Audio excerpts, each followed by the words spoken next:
पत्रकार परिषद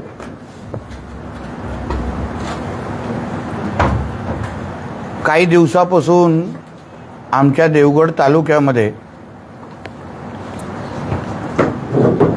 काही ग्रामसभा किंवा काही गावांमध्ये इंदळे मुंडगे अशा काही आमच्या गावामध्ये बैठका होत आहेत आणि लोकांमध्ये एक संभ्रमाचं वातावरण तयार करण्याचा प्रयत्न होतोय। मी स्वतः या भागाचा लोकप्रतिनिधी आमदार आहे। ज्या गावांमध्ये ज्या बैठका होत आहेत तिथले जिल्हा परिषद सदस्य आमचे भाई पारकरजी आहेत, पंचायत समिती सदस्य आमच्या सदा ओगलेजी आहेत आणि ज्या जनतेने आम्हाला निवडून दिलेलं आहे त्या जनतेशी आम्ही बांधील आहोत, कारण का आम्ही त्यांचे सेवक आहोत आणि आमच्या जनतेला कुठल्याही पद्धतीने त्रास होत असेल,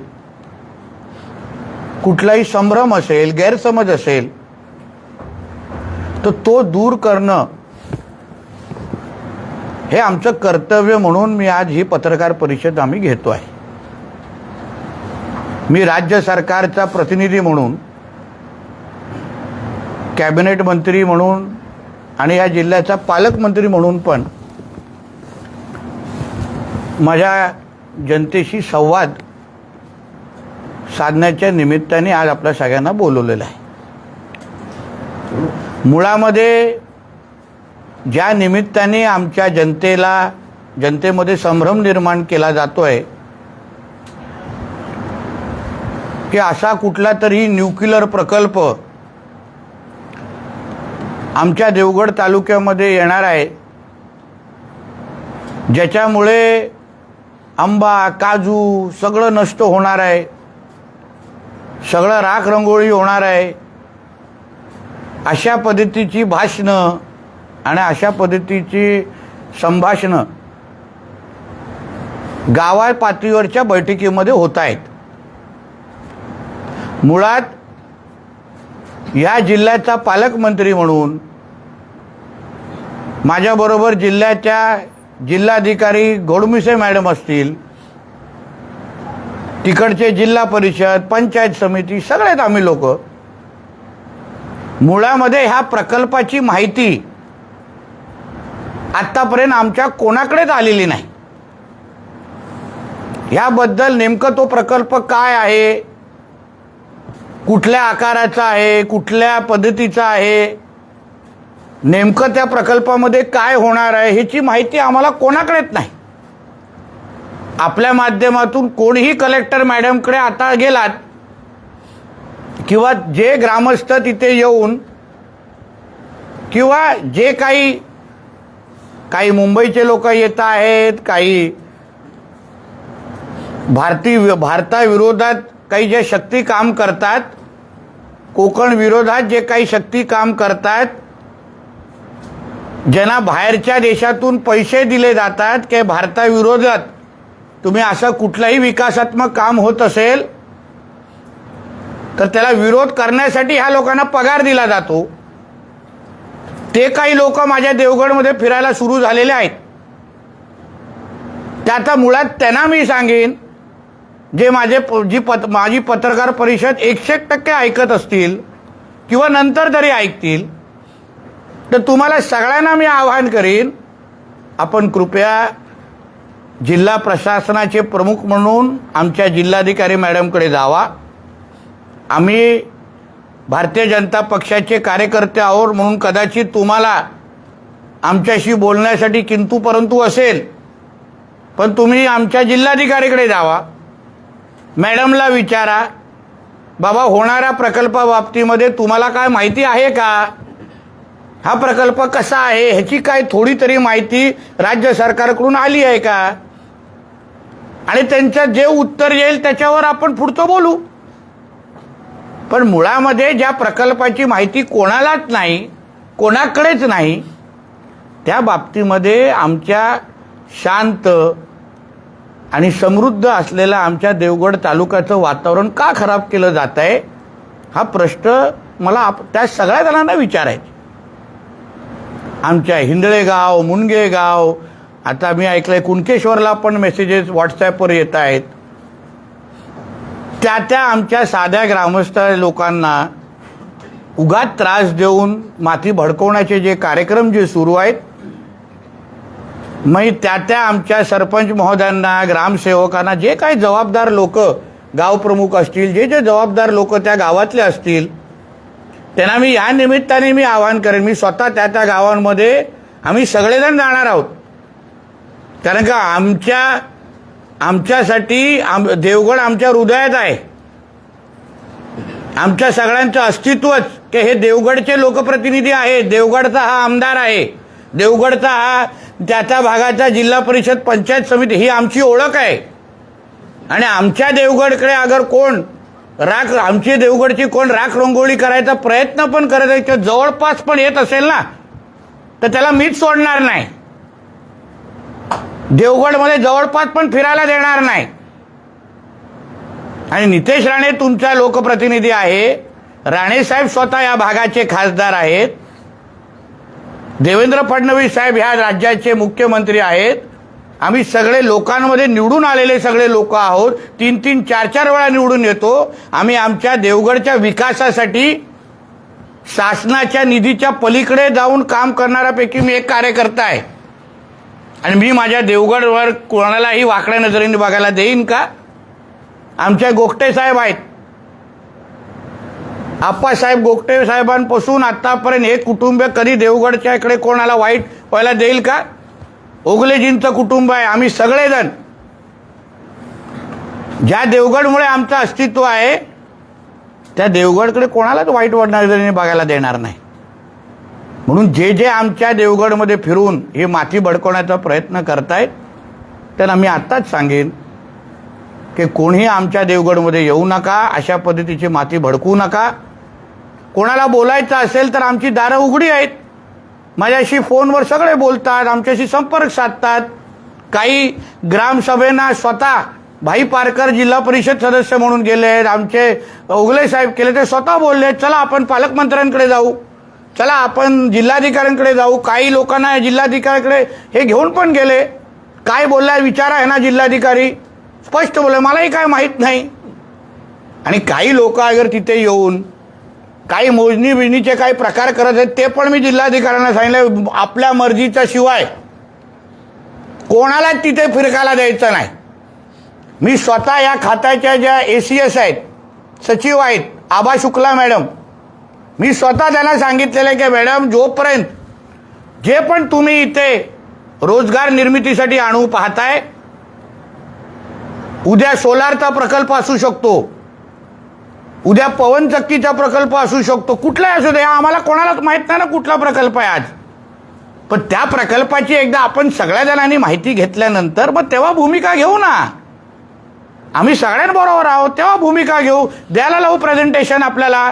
त्याला सांगा एक मोठी स्क्रीन मी लावतो, देवगड तालुका म्हणून ते 4-5 गावामध्ये एकत्र बसून आपण स्क्रीनवर बघू. संबंधित लोकांना आपल्याला समजवायला सांगू की बाबा ह्या प्रकल्पाचा असा अर्थ आहे, हे प्रकल्पाने असं होणार आहे, एवढी गुंतवणूक होणार आहे, एवढा रोजगार होणार आहे, पर्यावरणाच्या बाबतीमध्ये ही भूमिका आहे. ऐकून तरी घेऊ.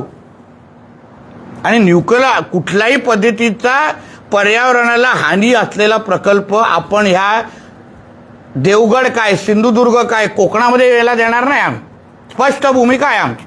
पण न ऐकल्याशिवाय, न माहिती घेतल्याशिवाय अजूनपर्यंत सगळे ब्लँक आहेत, डोळ्यावर आमच्या पट्टी आहे. ऐकल्यानंतर भूमिका घेऊ. ग्रामसभेमध्ये आम्हीही तुमच्याबरोबर बसतो, आपण सगळेजण एकत्र बसून. पाहिजे तर मुंबई मंडळाच्या लोकांना एकत्र घ्या, त्यांना एवढी चिंता असेल तर आपण बसू. मीही मुंबई मंडळाच्या लोकांना संपर्क केला आहे, पुढच्या काही आठवड्यात त्यांनाही मी भेटणार आहे. तेव्हा चला आपण अगर सिंधुदुर्गामध्ये रोजगाराचा प्रश्न हा फार कळीचा आहे. आज बघा शिवळच्या त्या जमिनीवर काहीच होत नाही, काहीच झालेलं नाही. शिवळ मोठे राणेसाहेब आणत होते तेव्हा विरोध झाला, लोकप्रतिनिधी त्यांच्या विरुद्ध निवडून आले. पण आज त्या जमिनीवर जाऊन बघा, तिथे काहीच झालेलं नाही. जमीन अशीच्या अशी पडलेली आहे. आम्हाला आमच्या सिंधुदुर्गात, आमच्या कोकणात, आमच्या देवगडात रोजगार हवा. मग पण पहिली आम्ही प्रकल्पाची माहिती घेणार, प्रकल्प काय ते समजून घेणार आणि त्यानंतरच आम्ही पावलं टाकणार. आमची मुलं जे आज घरी बसलेली आहेत, पिढ्यानपिढी घरी बसलेली आहेत, काही शिकलेली मुलं, चांगली शिकलेली मुलं शिकल्या मुंबई, पुणा, नाशिक, गोवा, काही बाहेरगावाच्या देशात जातात. आमच्या विजेदूर, बिर्येच्या भागामध्ये बघा, सगळी अर्धाचा अर्ध गावं खाली आहेत. तरुण सगळे बाहेरगावच्या देशामध्ये जाऊन राहत आहेत. तर रिव्हर्स मायग्रेशन हा मुद्दा आमच्यासाठी अत्यंत महत्त्वाचा आहे. आम्हाला आमच्या मुलांना, आमच्या तरुणींना परत आमच्या देवगडात, परत आमच्या सिंधुदुर्गात आणण्यासाठी प्रकल्प इथे आणायचे आहेत, पण पर्यावरणाला पोषक असणारे. ही आमच्या महायुतीच्या सरकारची, आमच्या मुख्यमंत्र्यांची, दोन्ही उपमुख्यमंत्र्यांची स्पष्ट भूमिका आहे.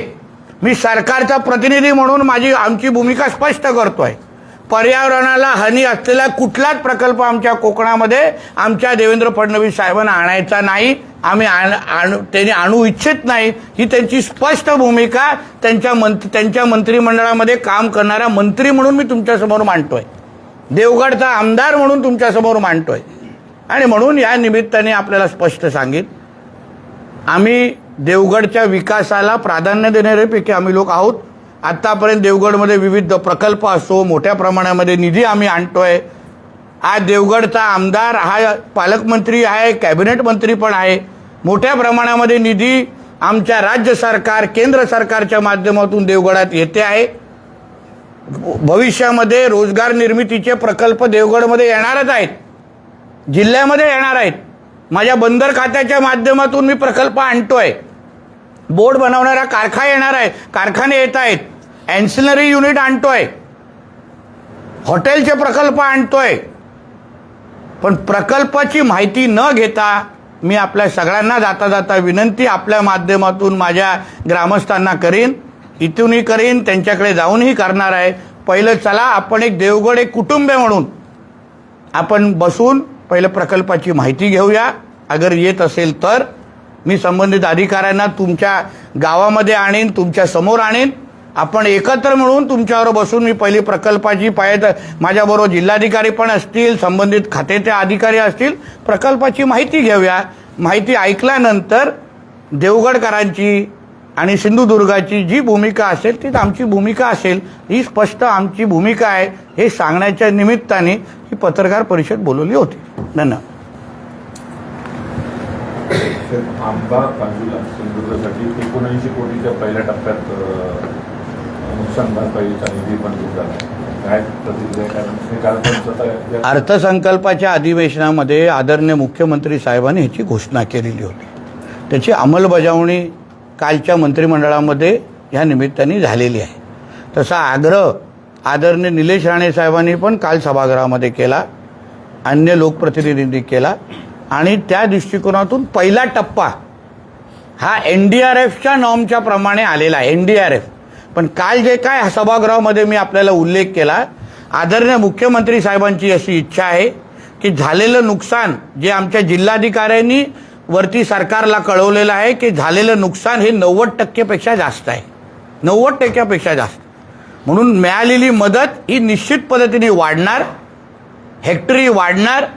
आमच्या आंबा काजू बागायतदार जे आहे जे कधीच हात पसरत नाहीत, इतिहासामध्ये कदाचित पहिल्यांदा अशा पद्धतीची परिस्थिती पर्यावरणामुळे, हवामानामुळे आलेली आहे की आम्हा लोकांच्या आज आंबाच मार्केटमध्ये बघा दिसत नाही आहेत. आजूबाजूला सगळे आंबा बागायतदार बसलेले आहे, शेतकरी बसले म्हणून सांगतो. आणि म्हणून सरकार म्हणून जसं मी कालही सांगितलं, सभागृहामध्ये मंत्रिमंडळातही आमची चर्चा झाली, दिलेली मदत ही पहिल्या टप्प्याची आहे. पुढचा टप्पा वाढलेला असेल. आंबा काजू बागायतदार आमचे शेतकरी समाधानी असतील अशा पद्धतीची मदत आमच्या देवाभाऊचं सरकार निश्चित पद्धतीने करेल. तर आपण म्हणाला जो प्रस्तावित जो प्रकल्प आहे तो आपल्याला नेमकं अजूनही माहीत नाही कसला आहे ना, जिल्हाधिकाऱ्यांना माहीत आहे. मग या लोकांपर्यंत ही बातमी कशी पोहोचली की तो नेमका प्रकल्प व्हॉट्सॲपवर, हा राजकीय प्रेरित विरोध आहे का? व्हॉट्सॲपवर पोहोचली. तुम्ही विचार करा, अधिकृत जिल्ह्याच्या प्रशासनाचे प्रमुख जिल्हाधिकारी असतात. मी पालकमंत्री आहे, अजूनपर्यंत अधिकृत आमच्याकडेच माहिती आलेली नाही. तर मग संबंधित जे लोक जे गावकऱ्यांना आमच्या ग्रामस्थांना भडकवत आहेत, माहिती देत आहेत, त्यांनी आमच्या पण ज्ञानात थोडं भर टाकावं ना, की कुठून माहिती बाबा आली. आम्हालाच माहित नाही प्रकल्प कुठला, पण त्यांना कळलं. म्हणून ह्याची चिंता आम्हालाही वाटली. मी जिल्हाधिकाऱ्यांना फोन केलं, बोलतो मॅडम हे कुठली माहिती देत आहेत. मला साहेब मलाही माहिती नाही हे कुठली माहिती देत आहेत. म्हणून आजच्या पत्रकार परिषदेच्या निमित्ताने सांगतो की ग्रामस्थांनी सावध राहावं, उगाच माती भडकू नये. आम्ही लोकांमध्ये निवडून आलेले लोकप्रतिनिधी आहोत. मला तिसऱ्यांदा लोकांनी निवडून दिलेले आहेत. सर्वात जास्त लीड देवगडवरून मला मिळालेली आहेत. आत्ताच 6 महिन्या अगोदर आमचे जिल्हा परिषद सदस्य निवडून आले भाई पारकर, आमचे सदा ओगले साहेब निवडून आले त्याच भागात. तर आमच्या बाजूनी जनभावना आहे. आम्हाला लोकांचं मत मिळून मी इथे बसलेलो आहे. म्हणून लोकांना फसून लोकांना अंधारात टाकून काही करण्याचा प्रश्नच येत नाही.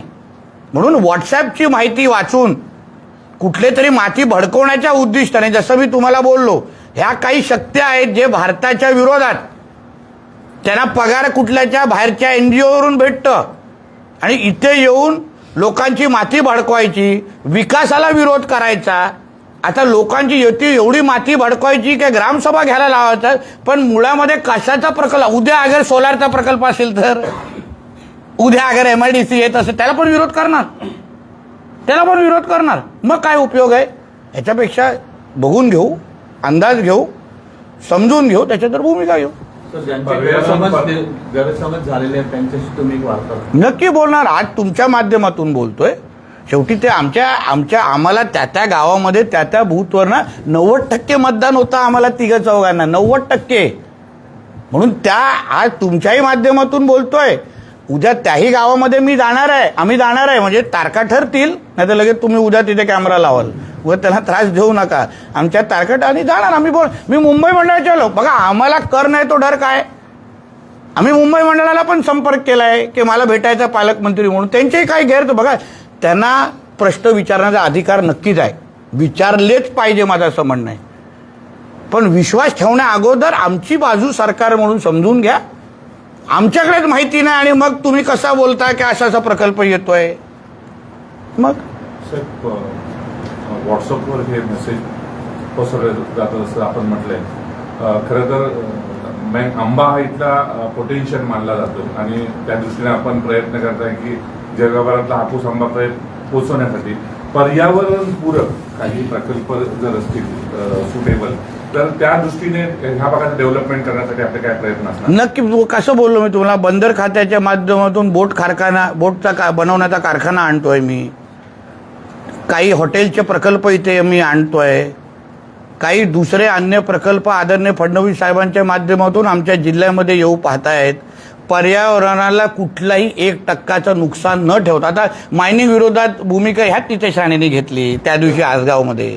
आमची सरकारचीच भूमिका आहे. नितेश राणे सोडलं तर सरकारला रोजगार पण निर्मिती करायची. आमची मुलं जी पिढ्यानपिढी जे घरी बसतात, नाईलाजाने मुंबई पुण्याला जातात, आई वडिलांची लांब जाऊन तिथे भाड्याच्या घरावर राहतात, त्यांना विचारायला येत नाही कोण, तेव्हा हे विरोध करणारे.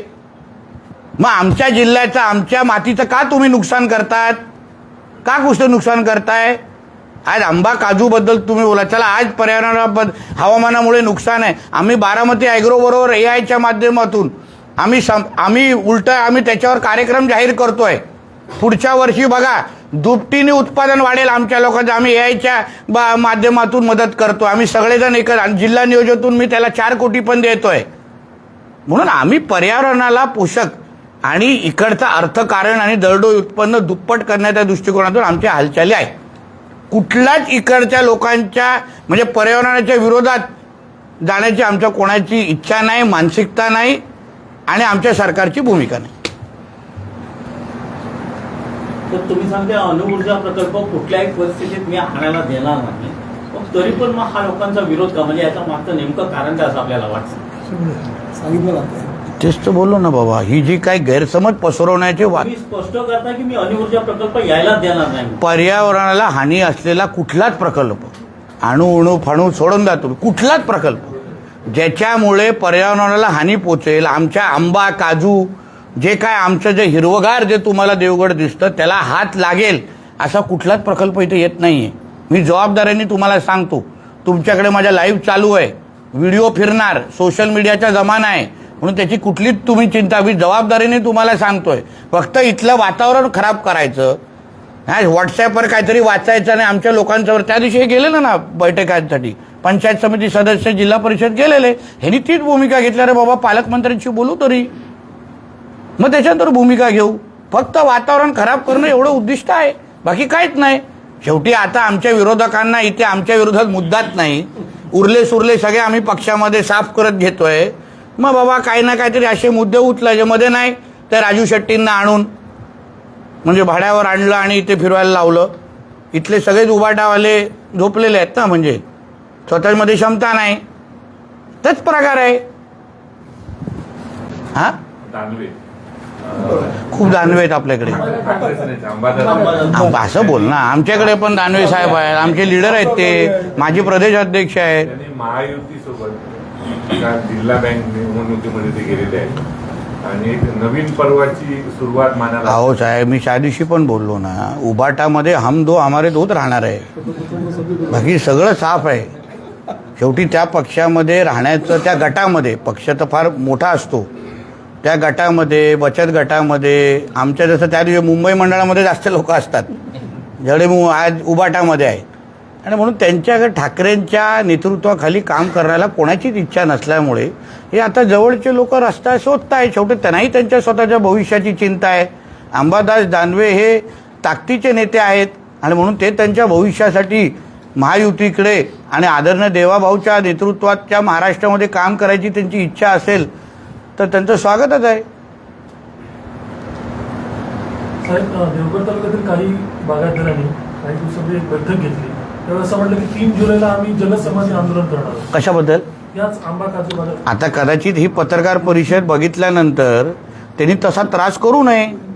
त्याच्या अगोदर काय असेल तर मला येऊन भेटले तर असं काही जलसमाधी बिमाधी घेण्याची सवय म्हणजे काय गरज भासणार नाही. आमची भूमिका स्पष्ट आहे की आम्हाला ह्या पद्धती आम्ही सरकार म्हणून आम्हालाही काय माहीत नाही, मग माहिती घ्या आणि मग जलसमाधी घेण्याची भूमिका घ्या, एवढंच म्हणणं आहे.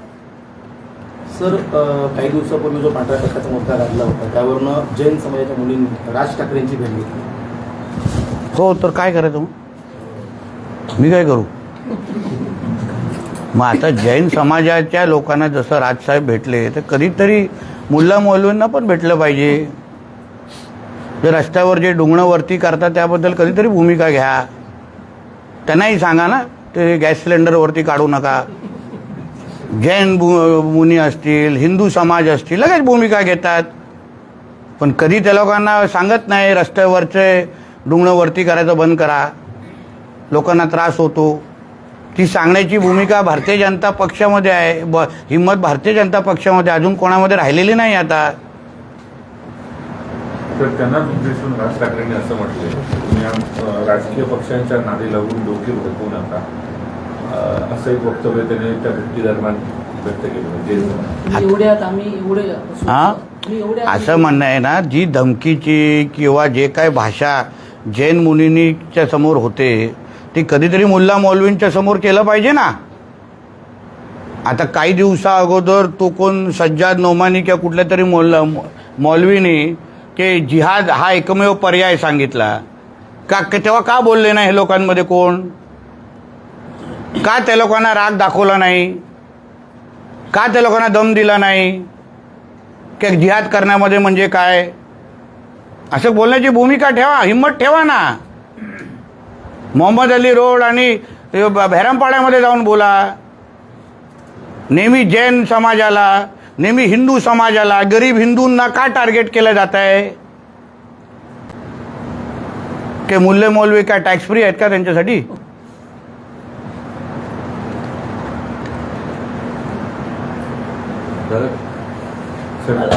काल संजय दिना पाटील यांनी पत्रकारांना मारहाणीचं आणि धमकी दिली. आता आपल्या मित्र पक्षातले आता खासदार आहेत, काय त्याला सल्ला द्या? निश्चित पद्धतीने चुकीचं आहे. पत्रकारांचा सन्मान ठेवूनच प्रत्येक लोकप्रतिनिधीने वागलं पाहिजे. पण मी हात जोडून माझ्या पत्रकार मित्रांना पण सांगेन की सगळ्यांना एकच न्याय लावा. संजय दिना पाटील चुकले असतील तर संजय राऊत जेव्हा माईकवर थुकले ते पण चुकले होते, पण का भूमिका घेतली नाही तेव्हा बहिष्काराची? संजय दिना पाटीलसाठी वेगळा नाही, चुकला आहे नक्की आहे. मग संजय राजाराम राऊतनी आपला असाच एका तरुण पत्रकाराचा माईकवर थुकलेला, त्याला काय सोडलं? सगळ्यांसाठी समान नको? म्हणून आम्हाला समान नागरी कायदा पाहिजे. आता कळलं काय? जो गुन्हा संजय दिना पाटीलनी केलाय तोच गुन्हा संजय राजाराम राऊतनी पण केलेला आहे. त्याबद्दल त्याच्या पक्षातले लोक का बोलत नाहीत? आमच्या देवेंद्र फडणवीस साहेबांनी, एकनाथ शिंदे साहेबांनी नाही बाजू घेतली संजय दिना पाटीलची, टीका केली. आमच्या सीएम साहेबांनी तर नाराजगी व्यक्त केली एकनाथ शिंदे साहेबांकडे की हा असं खासदार वागणं बरोबर नाही. मग संजय राऊत जेव्हा एका तरुण पत्रकाराच्या माईकवर थुकलेला तेव्हा महाविकास आघाडीच्या लोकांनी त्याला का नाही बोललं? सगळ्यांना समान कायदा असला पाहिजे ना. मग राज ठाकरे या संदर्भात असं म्हणतात की बॉम्ब फोडेल आणि 5 खून केले असं तो म्हणतोय, तर मग त्याच्यासाठी चौकशी का होत नाही असं ते म्हणतात. अहो पण तेच संजय राजाराम राऊतला का विचारत नाही? माझी भूमिका समजून घ्या. पत्रकार म्हणून पण तुम्ही लोकांनी सगळ्यांना समान कायदा, समान नियम लावले ना, तर तुम्हाला त्रास होणार नाही. एका संजय राजाराम राऊतला अगर तेव्हा थांबवला असता, दुसरा संजय दिना पाटील जन्माला आलाच नसता. नाव पण संजयच आहे. म्हणून नियम प्रत्येकाला एकच लावा, एवढं तुम्हाला सगळ्या पत्रकारांना हात जोडून विनंती आहे. ऑपरेशन 2.0 6 खासदारांचं सक्सेस झाल्यानंतर ऑपरेशन 3.0 सुरू झालेलं आहे. उभाट्याचे 12 ते 14 खासदार फुटीच्या मार्गावर आहेत. आमदार आता ते जे ऑपरेशन करतात त्यांना विचारा ना मी डॉक्टर, ना मी मुन्नाभाई MBBS, तुम्हाला काय विचारताय तुम्ही? आणि कुठलाही ऑपरेशन सक्सेसफुल करायचं असेल तर आमच्या देवाभाऊचा आशीर्वाद घ्यायलाच लागतो. हे वारंवार सत्य आहे, हे झाले दिसत आहे. म्हणून ऑपरेशन कुठलंही असून दे, 2.0 असेल, 3.0 असेल, 6.0 असेल, 8.0 असेल, देवाभाऊच्याच आशीर्वादाशिवाय कुठलंच ऑपरेशन सक्सेसफुल होत नाही. हेच महाराष्ट्रामध्ये वारंवार सत्य मध्ये खरं दिसत आहे. हे सगळं घडत असताना उद्धव ठाकरे यांनी काल घोषणा केली की जे खासदार फुटले त्या मतदारसंघाचा तरी दौरा करणार. नशीब आमचं कधीतरी त्या मतदारसंघात जात आहेत. म्हणजे खासदार फुटायला लागतं उद्धवजींना तिथे जाण्यासाठी, आणि मग तिथे जाऊन शिवाय भारतीय जनता पक्षाला घालणार. यापेक्षा खासदार जेव्हा तुमच्याकडे असताना त्या मतदारसंघामध्ये तुम्ही किंवा तुमचा मुलगा गेला असता तर खासदारांना ही भूमिका घ्यायला लागली नसती. पण मुळामध्ये त्या खासदारांची भूमिका का घेतली? कारण का उद्धवजी आपला स्वतःचा गट हा काँग्रेसमध्ये विलीन करणार होते. ही भीती त्या खासदारांना होती, ही माहिती त्या खासदारांकडे आली, म्हणून तिने घेतलेली ती भूमिका आहे. त्या बाबतीमध्ये उद्धवजी स्पष्टीकरण देत नाही आहेत. त्यांनी कुराणवर हात ठेवून बोलावं. आता कुराणावर करते त्यालाच मानतात म्हणून आता भगवद्गीता बोललो असतो. कुराणवर हात ठेवून बोलावं की मैं काँग्रेस के साथ नहीं जाने वाला, अल्लाह की कसम लेता हूं, बोलून टाका. हा हिंमत तेवढी. उद्धव ठाकरेंकडून 1 कोटीची चांदीची वीट राम मंदिरासाठी दिली होती, त्याची साधी पावती सुद्धा ट्रस्टने दिली नाही. ती वीट कुठे गेली असं संजय राऊत म्हणतात. काय पुरावा त्यांनी दिलेली आहे? जेवढे आम्ही उद्धवजींना ओळखतो ते देणाऱ्यापैकी नाही, घेणाऱ्यापैकी आहे. आउट गोईंग बंद आहे, इनकमिंग फ्री आहे. काय हो कडपे साहेब, यांना माहिती आहे जुने शिवसैनिक आहेत तसे. म्हणून काय दिलेली वीट ही फक्त फोटोपुरतेच होती की खरंच राम मंदिरात भेट दिली होती ह्याचा पहिला तपास व्हावा, आणि मग ती पुढची कारवाई चौकशी आपण करू.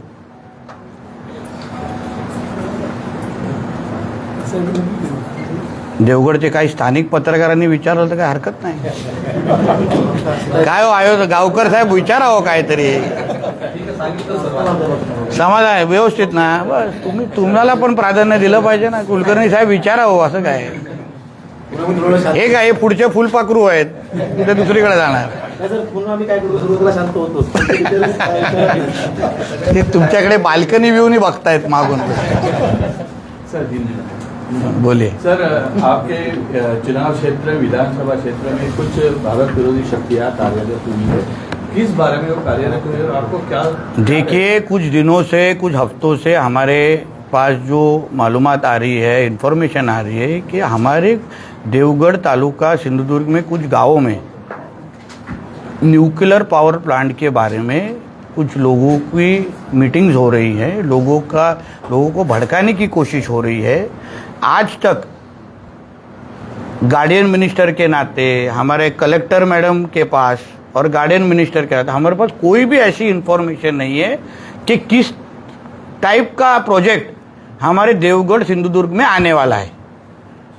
वो पावर प्लांट है, फिर वो सोलार प्लांट है या और किसी टाइप का प्लांट है, किसी को कुछ इन्फॉर्मेशन नहीं। मगर तो भी कुछ ऐसी शक्तियां जिनको पगार या सैलरी हमारे भारत विरोधी देशों से मिलती है, जो नहीं चाहते कि मोदी जी का भारत विकसित भारत हो, 2047 तक हम एक विकसित देश के नाम पे आगे बढ़े, ऐसी शक्तियां आज हमारे कोकड़ में, सिंधुदुर्ग में, देवगढ़ में वो कुछ चेहरे देखने को हम लोग शुरुआत हुआ है।